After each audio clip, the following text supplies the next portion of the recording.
Thank you for visiting my website. I thought what I would do is bring you up to date on two of the major items that occurred in the last week. One was the passage of a transportation plan, and the other was the budget. Let me tell you first about the transportation plan. What's important to remember is that of the $3.2 billion of bonds that will be sold over the next 12 to 13 years, none of that is new money. This was money that was previously approved in 2007. The difference is that the governor is accelerating the amount that gets sold in 2011, 12, and 13. Without the governor's bill, we were planning on selling $493 million worth of bonds this year. The governor's bill adds $107 million. In 2012, we were going to sell $500 million. The governor's bill accelerates it to $600 million. And in 2013, we were going to do $300 million. The governor does another $300 million on top of that, making it for that year $600 million. So without the governor's bill, over the next 3 years, we would have sold $1.3 billion in bonds. Now what we'll do is we'll sell $1.8 billion during that period. The difference, though, is in the next 3 years.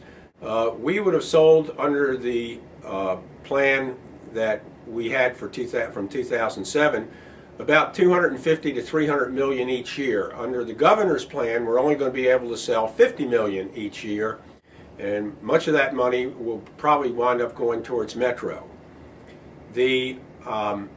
Then the governor's plan doesn't finish dispensing all the bonds until 2021. Under the previous plan approved in 2007, we would have had it all dispensed and under contract by 2018. So the plus is that the money, which is not new money, gets accelerated in the early years but then slows down dramatically in the later years. There's another part of the bill called Garvey bonds. That's grant anticipation revenue notes, and what that is that we sell the bonds based on and back it with money that we would get from the Federal Highway Trust Fund. That's Virginia's allocation. That's going to eat up 10 to 15% of all of our federal money, which is used to either build or maintain interstates or build or maintain federally aided primary roads. Now, to give you an example of what a primary road is, in Northern Virginia we have about 7 of them. We've got Route 29, which is Lee Highway. We have Route 7, which is Leesburg Pike. We have Route 123, which runs from McLean all the way to Woodbridge. We have Route 1. We have Route 236 in Annandale and Fairfax. We have Route 244, which is Columbia Pike. And Route 236, by the way, also goes by the name of Little River Turnpike. And we have Route 50, which runs through a large part of Northern Virginia and out, towards the valley. So those roads receive federal money for maintenance and additional construction. It's called 80-20 money. Now, over the last decade or so, we have run through our budget every year for maintenance, which is about a little over $1 billion. And most years we've been borrowing anywhere from $300 to $500 million from our $1.5 billion construction budget to do maintenance, because you got to maintain roads first. Last year, as a result of all those snows and the potholes, we ran through the entire amount of construction funds as well. We had very little left. Now, you got to understand, without new revenue, it's just going to get worse. We've got the 6th lowest gasoline tax in America, and we're anywhere from 4 to 15 cents lower than our surrounding jurisdictions. So that's a problem we're ultimately going to have to deal with. In the budget we just passed, which is a balanced budget for FY 2012, the second part of the biennium, we dealt essentially with the governor's amendments and our own amendments as well. We added about $100 million more than what the governor wanted for education for K through 12, And we got that money.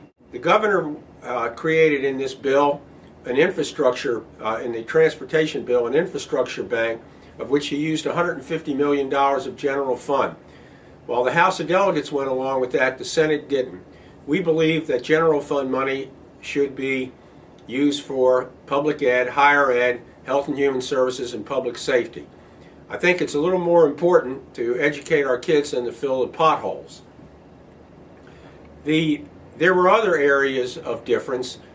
We added more money back in for local police forces. We did not contribute as much towards lowering the debt, which we were opposed to last year anyways with the Virginia retirement system. The governor wanted to deposit $175 million towards the $625 million that was built last year, and we did not go along with that. We deposited $100 million in our budget. Keep in mind, the House did not want to repay this. The Senate insisted that all that money be repaid starting in 2013 over a 10-year period at 7.5% interest. So we believe that whatever got borrowed from there ought to be repaid. We're going into budget negotiations to try to settle the difference between the House and the Senate next week, and we should be able to finish this on time. Last year, we did the $30 billion budget in 61 days instead of 60.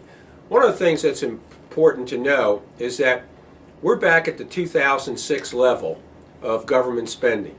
We don't have the printing press that they have across the Potomac River in Washington. We have to balance the budget.